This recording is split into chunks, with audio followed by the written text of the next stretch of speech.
Bakit siya ihatid? Bibili tinapay? Tayo na. 5 piso lang mga kababayan. Si Lola, nadaanan lang namin dito.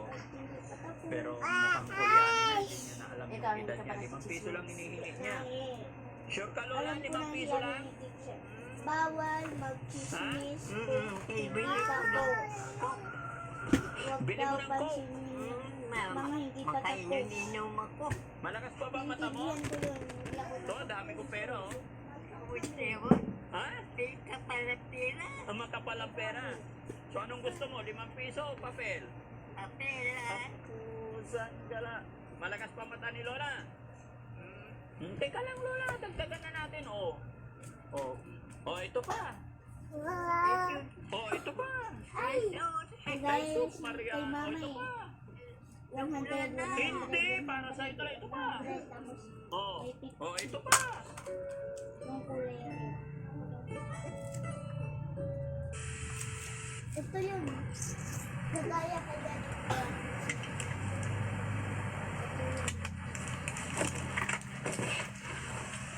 Binigyan ni Daddy Lola o Frankie si lolo? nanay ng ganito. Ha? Isang 100 piso. Tsaka dinagdagan niya ng papel 100, 100, hanggang kulay red na pera.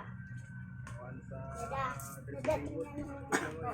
Mawala yan. Dada, tingnan mo. Diba ito, may 100 tayong tatlo. Tapos may kulay red tayong pera na papel. Ang gagawin natin dito ay yung bigay ni Daddy Frankie. Ito, isang Masaya lang, hindi naman ata na nakulilis. itong piso at saka 100,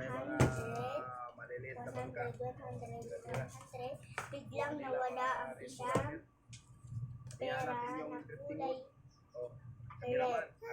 Kaya tatlo pera lang nabigay, kaya 4 nabigay, dinagdagan ng 5. Hindi 6 na, 5 na.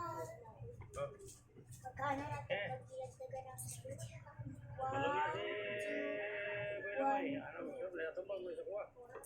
5.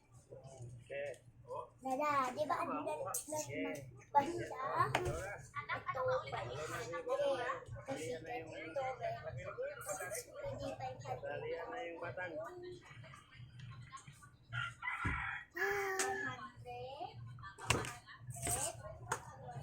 Kulit talaga eh.